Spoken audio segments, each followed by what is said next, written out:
Ayun mga guys, luto na po ang beef menudo natin mga guys. Ayun, beef menudo ang putahin natin ngayon mga guys. Pero kulang lang sa sangkap. Bayas na po mga guys. Yun o, sarap na mga guys. Sarap.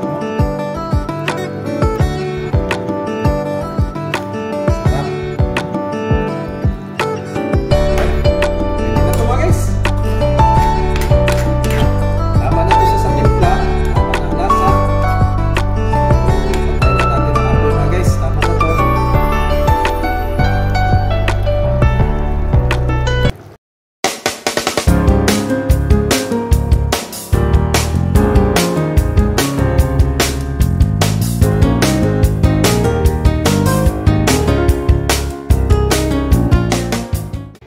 So, ayun na naman mga guys. What's up na naman. Dito naman tayo sa ating kusina. Nagbabalik na naman ang inyong kusinerong pachamba. So, magluluto naman tayo mga guys ng ulam natin ngayon. So, ipapakita ko sa inyo kung anong ulam na lulutuin natin ngayon. So, ito na mga guys.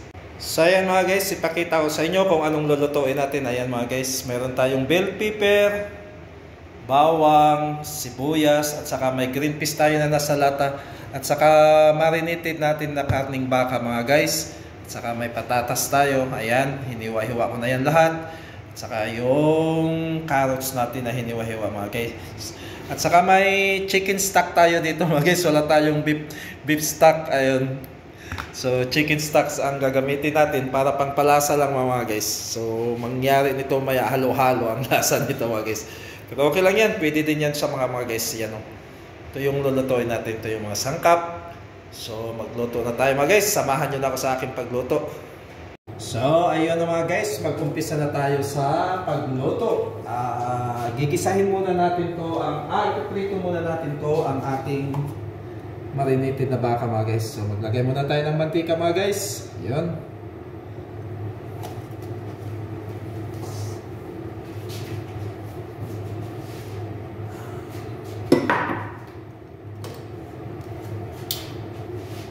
Hintayin muna natin uminit itong kawali natin mga guys.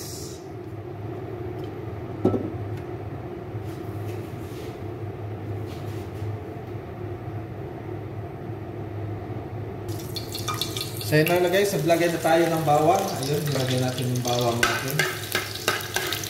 Ayun. Palabasin lang natin dito yung aroma ng bawang mga guys. Saka natin ilagay itong marinated natin na karne ng baka.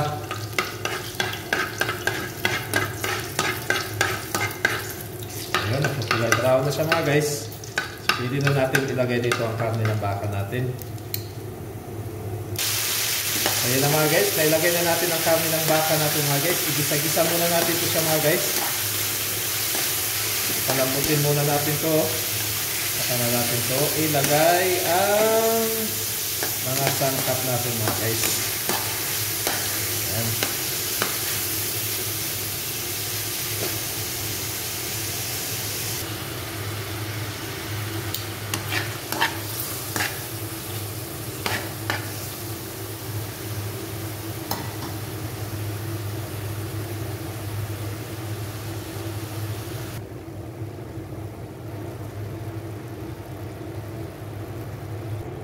So ayan mga guys, takpan muna natin yung ginisa natin ng karne ng baka. Hintayin natin siya lumambot mga guys. So ayan mga guys, tapos na tayo naggisa ng ating dip. So hindi ko na to hinugasan yung kawali natin. Isunod na natin tong mga carrots natin. Igisa muna natin to sa mga guys. Ayan.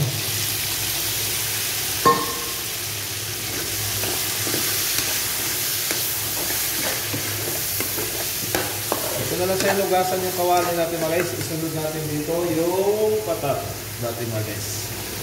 Ayan.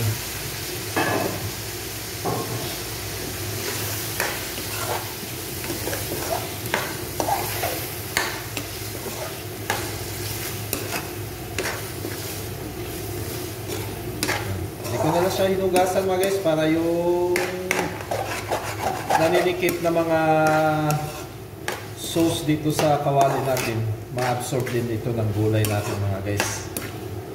Ayan.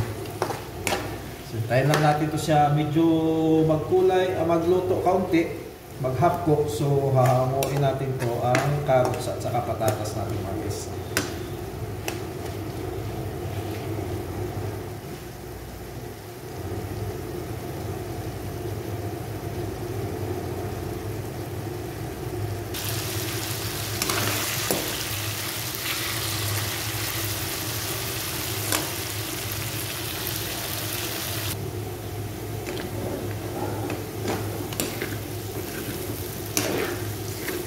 Ayan na mga guys, pwede na ito mga guys. Hanguin na natin ito siya mga guys. Ibalik natin dito ang karning baka natin mga guys. Hanguin na natin ito. Pwede na ito siya mga guys.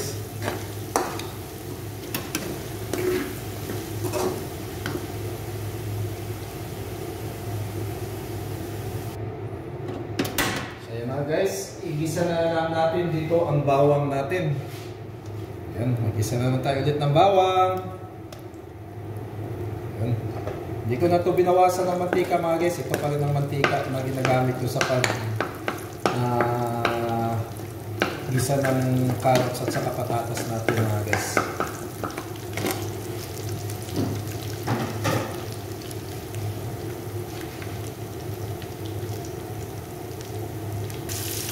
Ayan, dito na yung sibuyas natin mga guys. Nilagay na naman natin.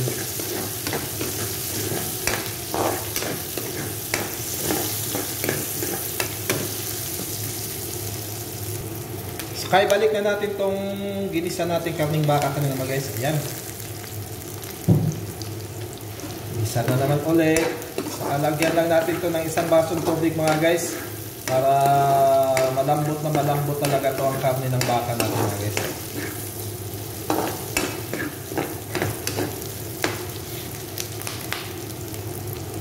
So ito na mga guys. Maglagay na tayo ng isang basong tubig. Yan.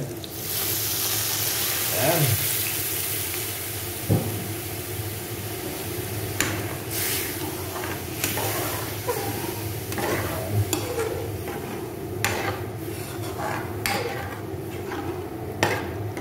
Loadin muna natin mga guys. Kunin natin itong naninikit sa ating kawali.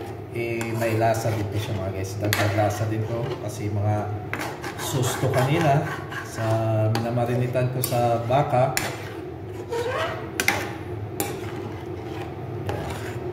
Ikot natin. So ayan, palambutin muna natin to na maigi ang karne ng baka natin mga guys. Ayan, iyaan muna natin to.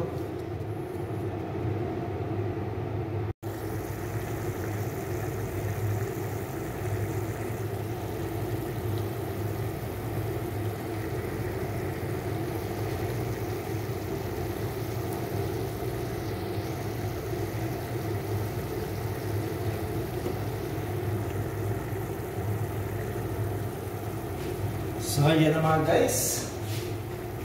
Sunod na natin dito paglagay ang ating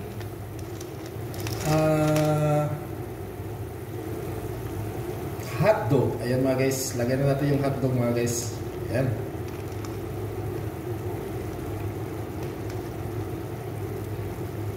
Halo-haloin muna natin mga guys. Kasi malambot na to ang karne ng baka natin. So halo-haloin natin mga guys. Ayan.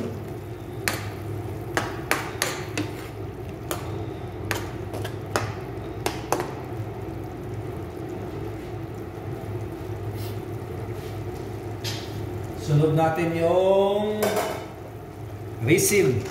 Yung dry grapes natin mga guys. Ayan. Sunod natin. Ayan. Sobrang dami.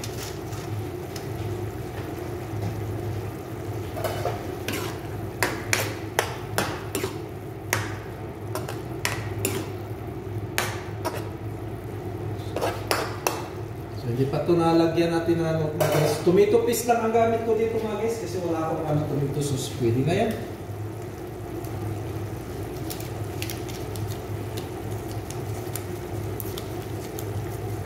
Ito ilagay ko yung isang cubes mga guys ng chicken stock. Ito. Ayan. Hindi ko na linusaw sa tubig. Yan na lang. Diretso yan. Pwede na yan mga guys.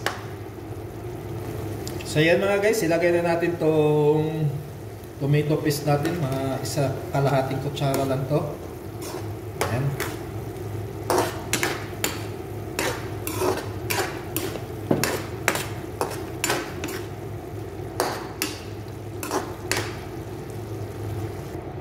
So yun mga guys, linagyan ko din siya ng isang kutsarang ketchup mga guys to. Ayan.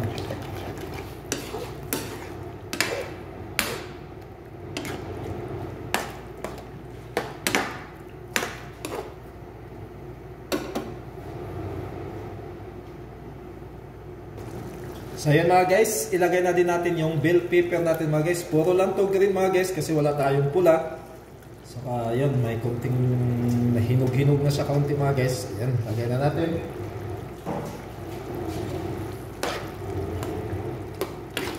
Malapit na to mga guys.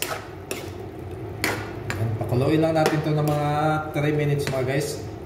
Para maluto to ang bell pepper natin o siling at sal kung sa Bisaya pa. Ayan.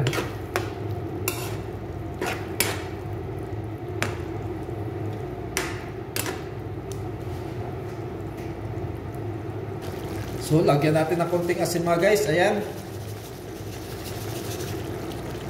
Saka bitsin. Ito. Ayan.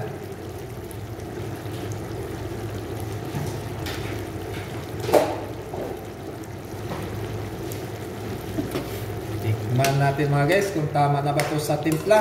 I-final na natin ito mga guys kasi malapit na ito. Mga guys, so sarap ng luto natin.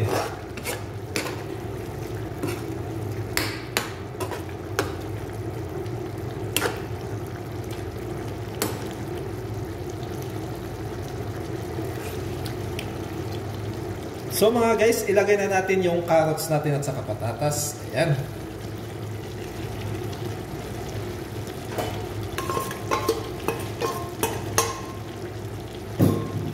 Halo-haloin natin mga guys.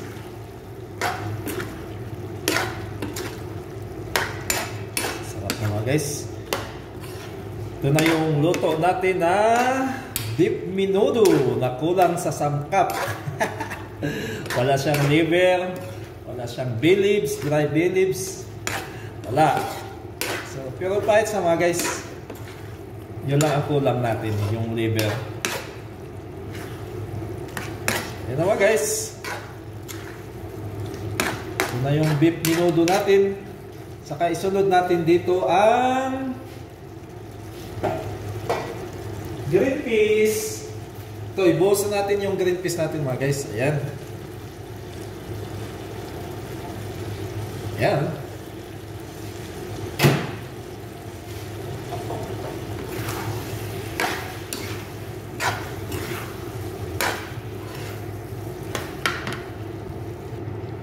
So ayun mga guys, luto na to ang beef menudo natin mga guys. Ayun, beef menudo ang putahe natin ngayon mga guys. Pero kulang lang sa sangkap.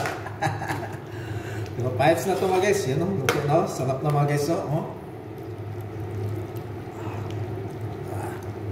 Sarap. Ayan. Pwede na to mga guys. Tama na to sa timpla. Tama na ang lasa. So, patayin na natin ang apoy mga guys. Tama na to.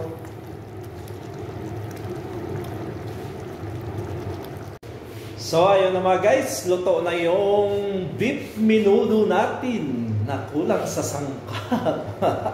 Pero, pahits na rin mga guys. Goods na din siya mga guys. Lutong-luto din siya.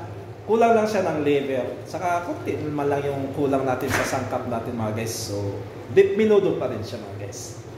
So, ito naman tayo mga guys. Dito naman nagtatapos ang vlog natin sa mga araw na to. Sa aking mga silent viewers, sa aking mga kapwa OFW. Maraming salamat sa inyong lahat sa walang sawang pagsuporta sa aking channel mula umpisa hanggang dulo. Sinasamahan niyo ako. Higit na po sa lahat ang ating Panginoong Jesus. Maraming salamat. And this is it. Yours truly, Michael Variety Show. Saying goodbye and God bless us always. Much love. I love you all. Babus.